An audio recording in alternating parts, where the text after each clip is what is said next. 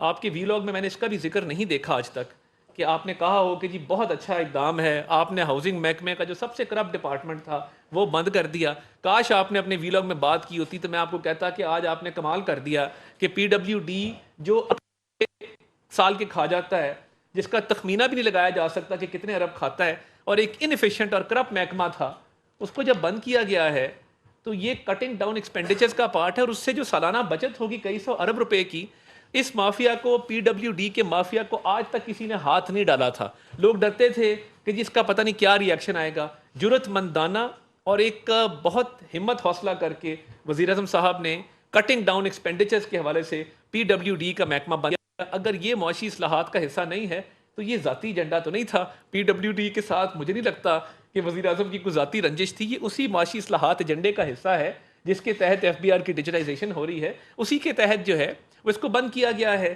اور right sizing اور down sizing کے حوالے سے وہ ایئرپورٹس کی آؤٹ سورسنگ ہو, وہ PIA کی پرائیویٹائزیشن ہو, یہ سارا عمل بڑی تیزی سے آگے بڑھ رہا ہے. اور اس کے ساتھ ساتھ اگر آپ دیکھیں تو چین کا بھی ایک وفد پاکستان میں موجود ہے, وہ کس غرض سے آیا ہے, ان کا کیا ہے, وہ آج پریس ریلیز ہم کریں گے, آپ کو بتا دیں گے کہ وہ چینی حکومت نے جو وفد بھجوایا ہے اس کے پیچھے ان کا کیا ویژن ہے, کیا سوچ ہے. تو دیکھیے معاشی اصلاحات پہ تو ہر وقت کام ہو رہا ہے اور ہونا چاہیے بھی, اور ہر وقت حکومت جو ہے وہ کوشش کر رہی ہے کہ ان اصلاحات کو امپلیمنٹ کیا جائے. یہ لوگ بھول جاتے ہیں کہ اگر ملک کو ڈیفالٹ سے نہ بچایا جاتا, کیونکہ 2018 میں 4% مہنگائی تھی. ابھی پورا ٹاک شو بن گیا, میں نے بات بزی پہ کرنی تھی بٹ آپ کا اب سوال ہے, میں اب اس کو تھوڑا وائنڈ اپ کی طرف. 4% مہنگائی تھی, شرح نمو جس کو GDP گروتھ ریٹ کہتے ہیں وہ 6% کے اوپر تھی. پھر 4 سال حکومت آئی, پنکی, گوگی اور کپتان تباہ کر گئے پاکستان. انہوں نے 4 سال میں کیا کیا, اور وہ 4% مہنگائی 23% پہ کیسے پہنچی, وہ 6% گروتھ جو ہے وہ 1% پہ کیسے پہنچی. اور اس کے بعد جب ڈیفالٹ کے دہانے پہ ملک آ گیا تو کہا گیا جی امریکی سازش ہے اور تختہ الٹ دو اور 9 مئی کے حملے کر دو اور آگ لگا دو اور جلا دو اور مار. یہ جب ساری داستان قوم کو سنائی گئی اور نفرت پھیلائی گئی اور تشدد پر اکسایا گیا اور لوگوں کی ذہن سازی کی گئی, تو کاش اس وقت بھی آپ کہتے کہ جی اسٹرکچرل ریفارمز کا کیا ایجنڈا ہے, 4 سال میں کیا ہوا. خدا نہ خواستہ اگر ملک ڈیفالٹ ہو جاتا, اور بہت سارے لوگ چھٹی پہ چلے گئے تھے, بہت سارے بیوروکریٹس میں جانتا ہوں کہ جی ڈیفالٹ کی چھاپ ہمارے پہ نہ لگے. فیس کس نے کیا, ہم نے فیس کیا اللہ کے فضل سے. وزیر اعظم صاحب کھڑے رہے اور انہوں نے کہا جی ملک ڈیفالٹ نہیں ہوگا انشاءاللہ تعالیٰ. اور ڈیفالٹ ہوتا, ملک میں خانہ جنگی ہوتی, لوٹ مار ہو رہی دکانوں کے اندر, سڑکوں کے اوپر. پاکستان میں ایئر لائنز آنا بند ہو جاتی. پاکستان کے اندر بینکوں کے باہر لوگوں کی میلوں لمبی قطاریں ہوتی وڈرالز کرنے کے لیے کہ پیسے میں ہم نے نکالنے ہیں. ایکسپورٹس بند ہو گئی ہوتی, اور روپیہ جو ہے وہ اتنا فری فال کر گیا ہوتا کہ شاید 500-600 روپے کا ڈالر ہوا ہوتا, اور پیٹرول کی قیمت بھی آسمان سے باتیں کر رہی ہوتی, اور پیٹرول کی قیمت اتنی زیادہ ہو جاتی کہ شاید وہ پہنچ سے باہر ہو جاتا. تو یہ جب ڈیفالٹ سے ملک کو بچایا گیا ہے, اب کل بھی پیٹرولیم ڈیولپمنٹ لیوی کی بات ہوتی ہے, اگر پیٹرولیم ڈیولپمنٹ لیوی لگی ہوتی تو کل 6 روپے پیٹرول سستا کرنے کا ایک بہت جرت مندانہ دلیرانہ فیصلہ وزیر اعظم کیسے کرتے اور کیوں کرتے. جب آپ پیٹرول مہنگا ہونے پر سوال کرتے ہیں تو میری گزارش یہ ہے کہ پیٹرول کے سستا ہونے پہ بھی سوال مجھ سے کیا کریں کہ پیٹرول آپ نے سستا کیوں کیا ہے, کیسے کیا ہے, اور اس میں کیا میجرز آپ نے لیے ہیں, اور پیٹرولیم ڈیولپمنٹ لیوی جو 15 روپے کی لگنی تھی وہ کیوں نہیں لگی اور وہ کہاں گئی ہے. تو یہ تمام تر معاملات ہیں جس کے تحت وزیر اعظم صاحب نے کل پیٹرول سستا کرنے کا فیصلہ کیا کہ پیٹرولیم ڈیولپمنٹ لیوی کی گنجائش رکھی گئی تھی، اس کو امپلیمنٹ نہیں کیا گیا. تو دیکھیے ڈیفالٹ سے جب ملک کو بچایا ہے تو روپے کی قدر ایک زمانہ تھا جب ہمیں یہ حکومت ملی ہے، تب بانی chairman P T I subsidy دے گئے پیٹرول کے اوپر، اتنے پیسے تھے نہیں جتنی سبسڈی دے دی گئی. اس پر کیا ہوا؟ اس پر یہ ہوا کہ اس سبسڈی دینے کے نتیجے میں ساری چیزیں مہنگی ہوئیں اگلے 2 ماہ میں، اور روپے کی قدر ایسی تھی کہ کوئی ایکسپورٹر باہر کوئی چیز بھیجتا تھا تو اس کو سمجھ نہیں آتی تھی کہ میں نے ایکسپورٹ کس قیمت پر کرنا ہے. کیا ڈالر کا ریٹ 300 ہوگا، 320 ہوگا، 330 ہوگا، 290 ہوگا، 305 ہوگا، اور ایکسپورٹرز کی ایلسیاں کھلنی بند ہو گئی تھیں. تو یہ کیسے ممکن ہوا کہ روپیہ آج مستحکم ہے اور روپے کی قدر میں اضافہ ہوا ہے؟ کیا وہ صورتحال بہتر تھی کہ جب ہم ڈیفالٹ کے دہانے پہ کھڑے تھے اور روپے کی قدر جو ہے مسلسل گرتی جا رہی تھی اور ایکسپورٹس بند ہو گئی تھیں اور ایلسیاں کھلنی بند ہو گئی تھی؟ یا یہ صورتحال بہتر ہے کہ جب ڈالر کی سمگلنگ کو روکا گیا ہے، ذخیرہ اندوزی کو روکا گیا ہے، روپے کو مستحکم کیا گیا ہے، ہماری ایکسپورٹس بڑھ رہی ہیں، 28 ارب ڈالر سے 31 ارب ڈالر تک آپ کی ایکسپورٹس چلی گئی ہیں، 3 ارب ڈالر کا اضافہ ہوا ہے، پیٹرول سستا ہو رہا ہے. اور دیکھیے ڈالر کا لنک جو ہے وہ مہنگائی کے ساتھ ہے. جتنا ڈالر کے مقابلے میں روپیہ غیر مستحکم ہوگا اتنی مہنگائی بڑھے گی. اب مہنگائی میں بھی کمی واقع ہوئی ہے. ہاں بجلی کا ایک ایشو ہے جس پہ ہم نے تفصیلی بات کی ہے.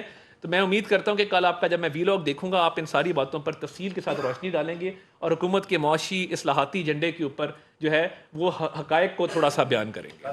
فاروق صاحب، ویسے تو یہ کمپلیٹ نہیں ہو گیا سب کچھ. اچھا آپ کا جس طرح کے افزار ایم کیو ایم کے ہیں ایسے ہی جماعت اسلامی کے بھی ہیں، آپ کے ان کے ساتھ مذاکرات بھی چل رہے ہیں. آج انہوں نے مزید 4 صوبوں میں احتجاج کا اعلان کیا، کیا اپڈیٹس ہیں؟ دیکھیے اس کا حل احتجاج نہیں ہے.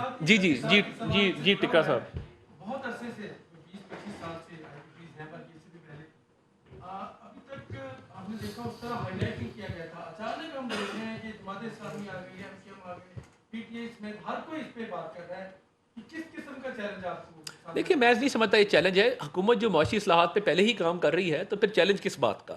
یا تو ہماری خواہش نہ ہو یا ہم اس ایجنڈے پہ کاربند نہ ہو کہ ہم نے بجلی سستی کرنی ہے، پھر تو چلیں مان لیا جائے اس بات کو. آلریڈی کیونکہ کام ہو رہا ہے. دیکھیے احتجاج اس کا حل نہیں ہے، اور جماعت اسلامی کے اکابرین، ان کے زعماء ہمارے لیے بہت قابل احترام ہے اور ہم سمجھتے ہیں کہ ان کے ساتھ ہمارا ایک عزت احترام کا رشتہ ہے. کل بھی ہماری ٹیکنیکل کمیٹی ان کو ملی، اس میں اسپیشل سیکرٹری توانائی شریک تھے، ممبر FBR میر بادشاہ صاحب شریک تھے، اور ہمارے امیر مقام صاحب اور ڈاکٹر طارق فضل صاحب موجود تھے. ان سے بات چیت ہو رہی ہے. مگر اگر کوئی سمجھتا ہے کہ وہاں دھرنے سے اعلان کر کے ہم اٹھ جائیں گے، دیکھیے یہ مناسب طریقہ کار نہیں ہے. اس کا طریقہ یہی ہے کہ آپ ہمارا ساتھ دیں، تجاویز دیں، بند کمرے میں بیٹھیں، کھلے کمرے میں بیٹھیں، میڈیا کے سامنے بیٹھیں، اس پر بات چیت کریں. مگر میری ان سے درخواست ہوگی کہ آپ احتجاج ختم کر دیں، کیونکہ دیکھیں حکومت ایک کام آلریڈی کر رہی ہے، یا تو نہ کر رہے ہوں یا ہماری خواہش نہ ہو یا ایجنڈا نہ ہو. تو میں سمجھتا ہوں کہ ان کو چاہیے کہ احتجاج اور دھرنا ختم کریں اور حکومت جو کام کر رہی ہے اس میں پازیٹیو کنٹریبیوشن دیں اور آگے چلیں اس معاملے میں. طارق صاحب یہ بتائیں، ایک طرف پرائم منسٹر صاحب معاشی اصلاحات کے لیے کام کر رہے ہیں، دوسری طرف آپ کو سیاسی عدم استحکام کا سامنا ہے پاکستان میں. عدالتوں سے کچھ فیصلے آتے ہیں، ان کے توڑ کے لیے قانون سازی کی تیاری ہو رہی ہے. ایک بگڑا ہوا بچہ ہے، اس کا آپ بندوبست نہیں کر پا رہے 1.5-2 سال سے، عدالتوں میں معاملات لٹکے ہوئے ہیں. تو پھر آپ کیسے استحکام لائیں گے؟ آپ کی معاشی اصلاحات کو تو پھر فائدہ کوئی نہیں ہونا. دیکھیں وہ ایک اسلام آباد کی فوٹیج ہے.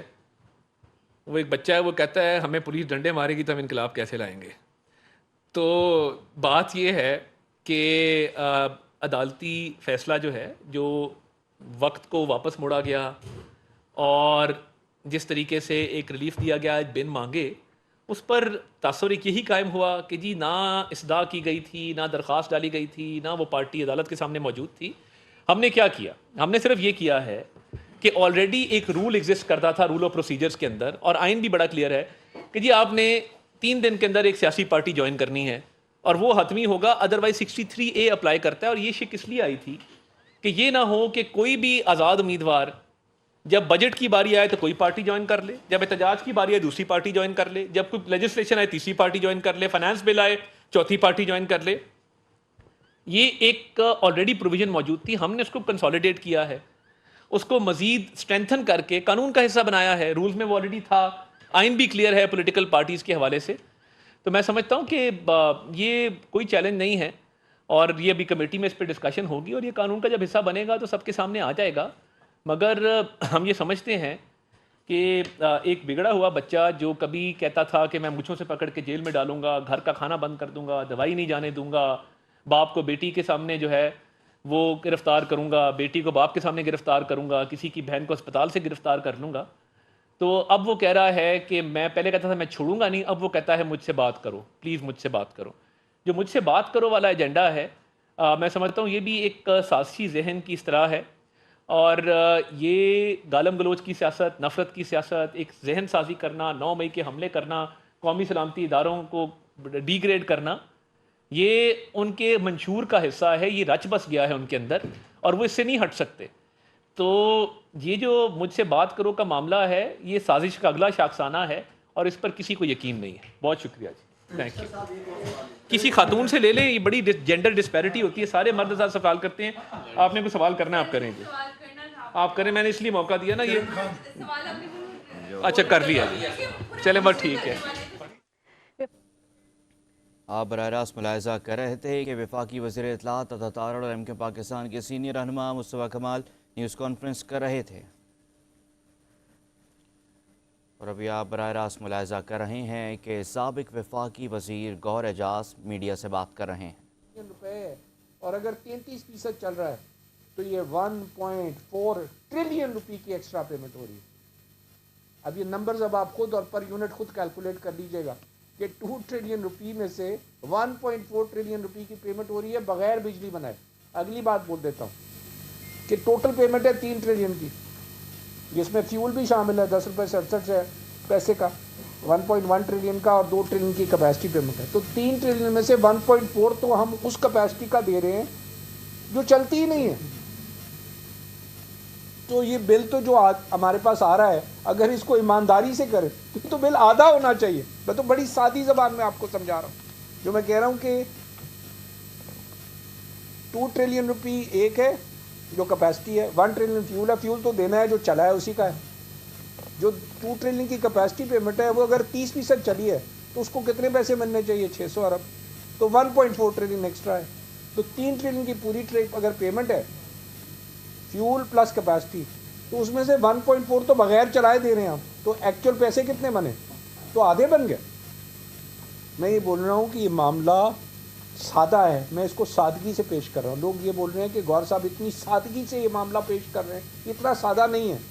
میں یہ بول رہا ہوں کہ جب ہم ڈبل روٹی تو خریدتے نہیں ہیں کہ جب صحیح ریٹ پہ نہ ہو اور صحیح کوالٹی کی نہ ہو، اور ہم بجلی خرید رہے ہیں کہ جناب کہ جو بن ہی نہیں رہی اس کے پیسے ادا کرنے ہیں پوری قوم نے اور پوری صنعت نے اور پورے کاروبار نے اور ہر گھر نے اور ڈومیسٹک نے. کیسے؟ مجھے نہیں سمجھ آ رہا. اگر آپ کو زیادہ سمجھ ہے تو مجھے سمجھا دیں. میرا نہیں خیال پاکستان کی عوام کا کوئی آدمی آج کے دن ایسا ہوگا جو یہ کہے کہ میں بند بجلی گھروں کو، اور کچھ ایسے بجلی گھر ہیں جو سالہ سال سے بند ہے اور ایک آپ براہ راست ملاحظہ کر رہے تھے کہ سابق وفاقی وزیر گوہر اعجاز نیوز کانفرنس کر رہے تھے. ان کا کہنا تھا کہ وہ بجلی خرید رہے ہیں جو بن ہی نہیں رہی. پوری قوم اربوں روپے کیپیسٹی پیمنٹس کی مد میں دے رہی ہے. آج پورے پاکستان میں کوئی شہری ایسا نہیں ہوگا جو کہے گا کہ میں بند بجلی گھروں کا بوجھ اٹھاؤں گا. اور ابھی اہم خبر سے آپ کو آگاہ کرتے ہیں کہ پیکا ایکٹ عدالت نے PTI رہنما رؤف حسن کی